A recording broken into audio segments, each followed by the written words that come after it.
math, walang maiiwan. Math-sayang math-aral tayo ng Math-tuto, upang ika'y umasenso. Maging matyaga, maging matalino, halina math-aral na tayo. Maging matyaga, maging matalino, halina math-aral na tayo. Halina math-aral na tayo. Halina math-aral na tayo. Halina, halina, halina, aral na tayo.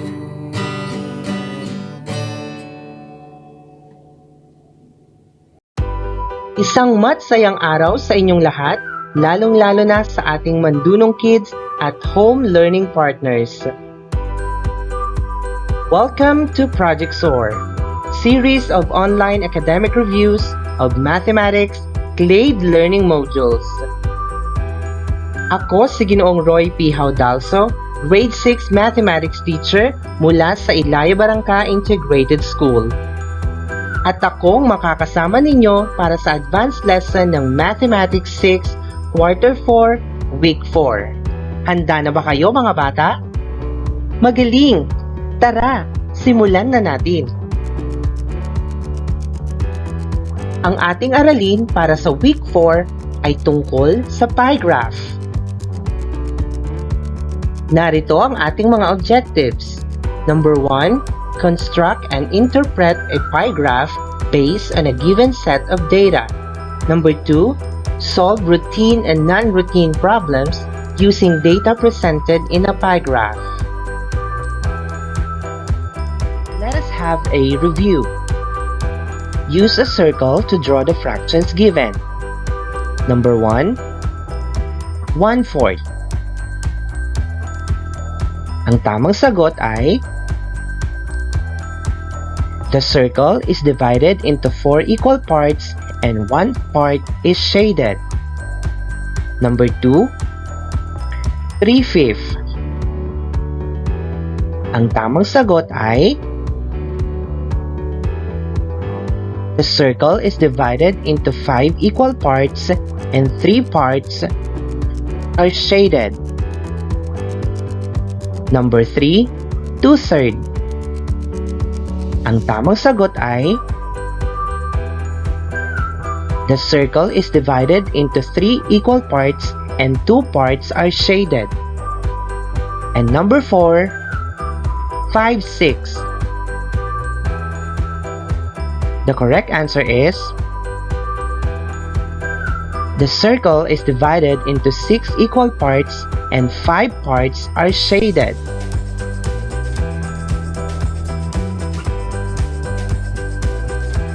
Now let us have constructing and interpreting a pie graph. Now what is a pie graph? Let us study the concept. A pie graph or circle graph is a good way of showing how a whole or 100% is divided into fractional parts. It presents data in a circular chart which is divided into sections called sectors. Each sector represents a part or a percentage of a whole. To construct a pie graph, we need to follow these steps. Number 1, arrange the data or information. Number 2, change each data into percent. Number 3, compute for the number of degrees for each percent. Remember, a circle has 360 degrees. Number 4, use a compass or protractor to make a circle, then plot the data. Number 5, label the parts and make a title for the pie graph. Let us have our first example. Maria's homework is to make a pie graph of her daily allowance. She divides her 100 peso into 4 parts. 30 pesos for food, 20 pesos for transportation, 20 pesos for school materials, and 10 pesos for savings. For our solution, first step is to arrange the data. Let us use a table to arrange our data. For our first column, we have the expenses, second column for the amount, third column for the percent, and the last column for the degrees.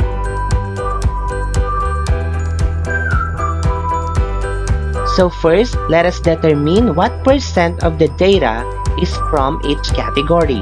Let us start with the food. For the food, that's 30 divided by the total expenses, which is 80, then multiply it by 100. And this will give us 37.5%.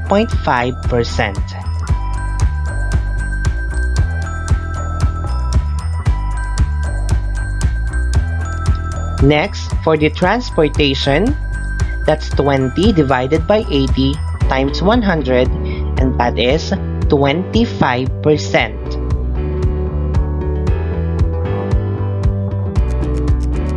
Next, for the school materials, that is 20 divided by 80 times 100, and that is 25%, which is the same with transportation. And for the savings, that's 10 divided by 80 times 100, and that is 12.5%.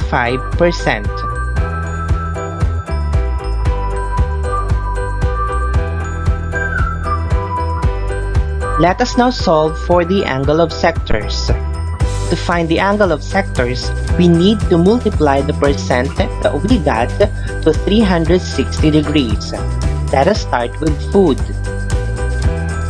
That is 37.5 times 360 degrees.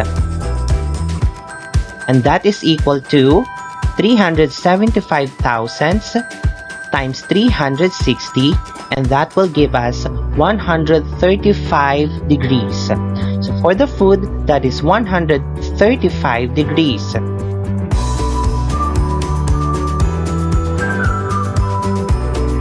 For transportation, that is equal to 25% times 360 degrees. Remember, kailangan muna nating i-convert ang percent to decimal. And that is equal to 25 hundredths times 360, and that will give us 90 degrees for transportation. For the school materials, that is 25% times 360 degrees equals 25 hundredths times 360, and that is equal to 90 degrees. For savings, that's 12.5% times 360 degrees equals 125,000 times 360, and the answer is 45 degrees. Now let us plot the data. Una, kailangan muna natin mag-draw ng circle. Kapag hinati natin sa dalawa ang circle na ito, each part represents 50%.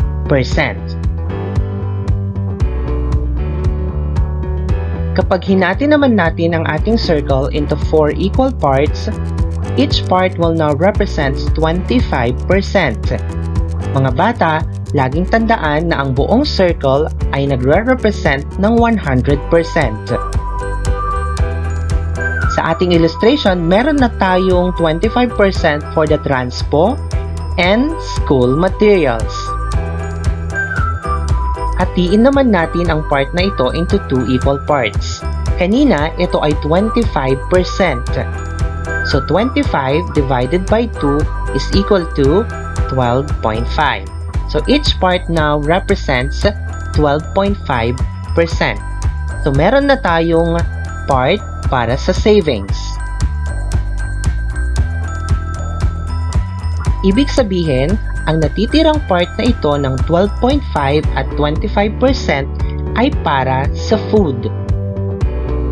So 12.5 plus 25 is equal to 37.5%. Ang 37.5 ay para sa food. Pagkatapos nating i-plot ang ating data sa ating circle, lagyan na natin ito ng title. Ang title ng ating pie graph ay Maria's Daily Expenses. Now, if we are going to measure the angle sector for each category, it will give us 135 degrees for food, transportation is 90 degrees, school materials 90 degrees, and for saving that's 45 degrees.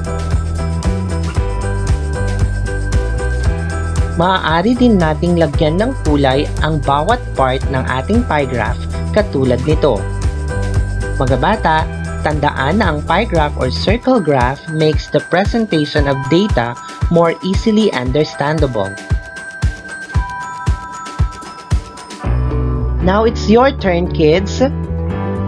Try this one. Complete the table. It shows the favorite games of 20 children. The games are Sipa, Piko, Tumbang Preso, and Pogs. There are 8 children who like Sipa, 6 for Piko, 4 for Tumbang Preso, and 2 for Pogs. Now solve for the percent in the angle of sectors. Are you ready? Great! Let us start. Let us solve first for the percent. Let us start with Sipa.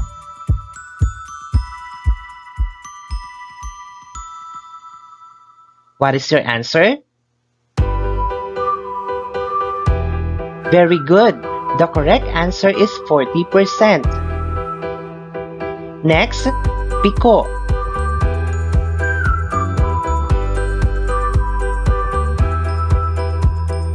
The answer is 30%. Very good.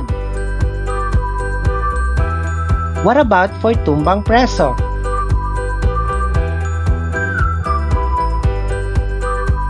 The answer is 20%. Good job.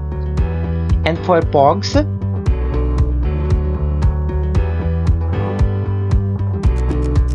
The answer is 10%. Very good, kids.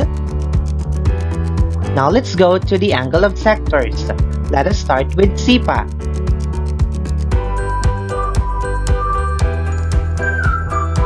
The answer is 144 degrees. Very good. What about for Piko?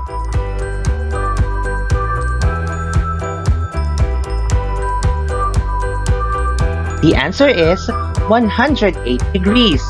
Good job. For Tumbang Preso,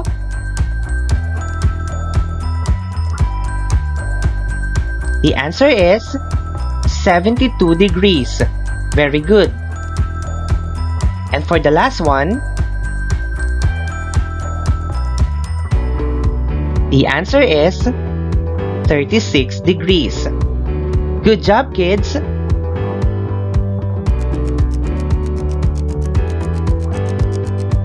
And this will be our graph for the favorite games of children. 40% for Sipa, 30% for Piko, 20% for Tumbang Preso, and 10% for Pogs. This time, let us have problem solving using the data presented in a pie graph. Below is a pie graph showing the monthly expenses of Lopez family.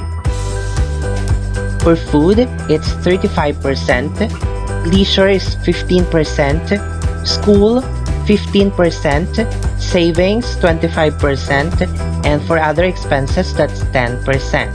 Now I have few questions for you kids. Are you ready? Great! Let us start with number 1.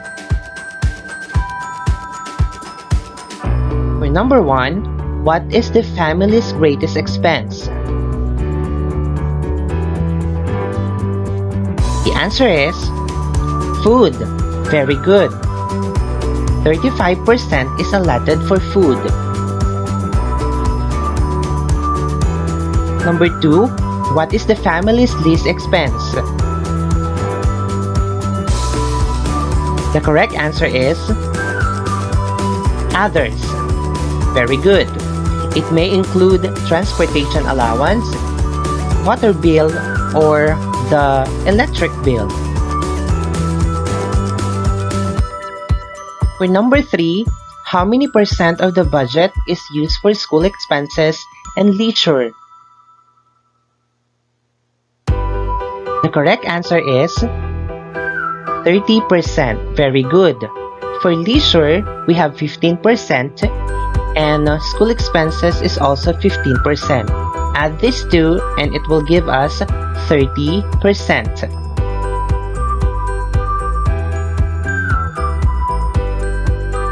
Number 4, which two items in Lopez's expenses compose 50% of the budget? The correct answers are food and leisure. Food is 35%, leisure is 15%, so 35 plus 15 is equal to 50. Also, food and school expenses. Food is 35% and 15% for the school expenses, so 35 plus 15 is also 50%. Number 5, how much did they spend for each item if they have a budget of 15,000 pesos for a month? Let us solve for the food. That is equal to 35% times 15,000. Change percent to decimal, and that is 3,500 times 15,000. And the answer is 5,250 pesos. 5,250 pesos is allotted for the food. Next is school expenses. That is equal to 15% times 15,000. That is equal to percent to decimal, that's 1,500 times 15,000. And the answer is 2,250 for the school expenses. Next is for the leisure.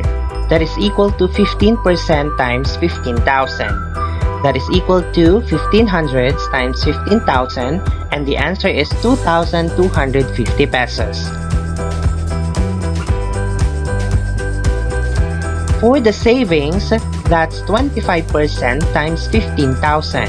That is equal to 2,500 times 15,000, and the answer is 3,750 for savings.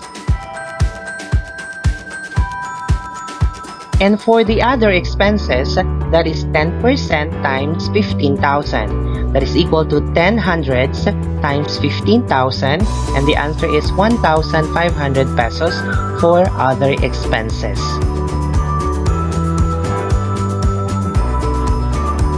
Again, for food, that's 5,250. For leisure, that's 2,250. School, 2,250. For savings, that's 3,750. And other expenses is 1,500. The total is 15,000.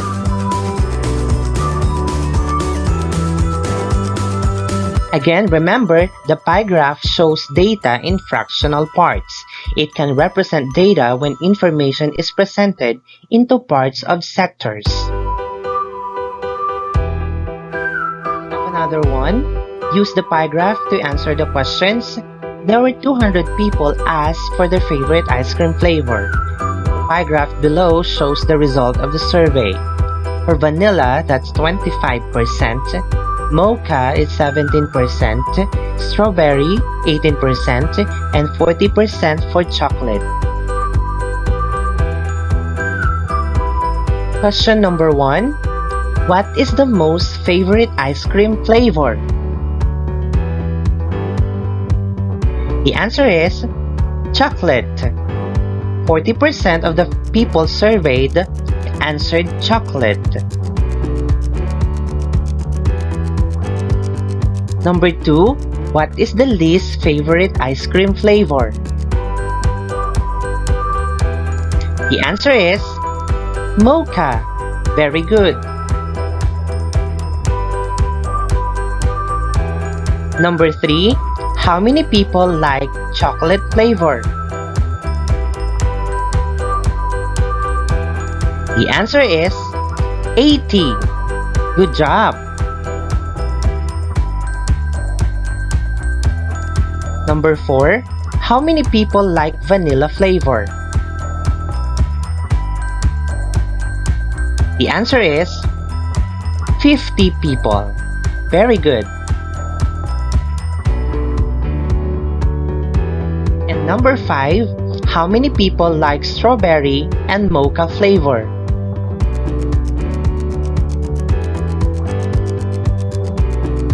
Let's see the correct answer. It's 70. Very good. And for our evaluation part, choose the letter of the correct answer. Are you ready? Great! Let's start. Number 1. What graph shows data in fractional parts? A. Bar graph, B. Line graph, C. Pictograph, or D. Pie graph.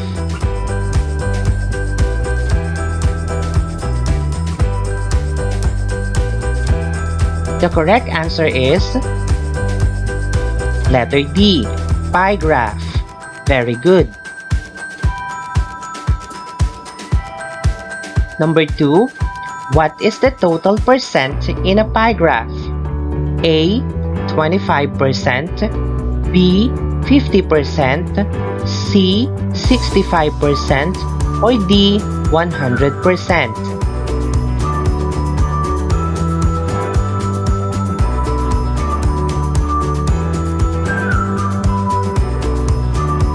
The correct answer is letter D.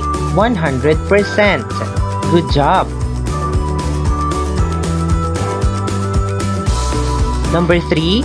Using the table below, how many pupils like pizza?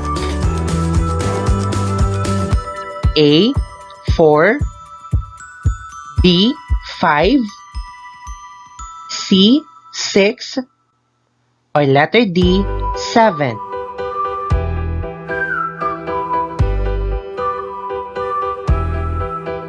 %35 like pizza. So 35 times 20 is 7. So the correct answer is letter D. Number 4. How many pupils like burger? A. 4, B. 5, C. 6, or D. 7.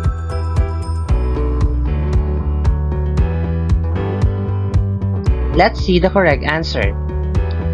That's 25% times 20 is equal to 5. So the correct answer is letter B, 5. For number 5, how many pupils like sandwich and spaghetti? A. 7, B. 8, C. 9, or letter D. 10.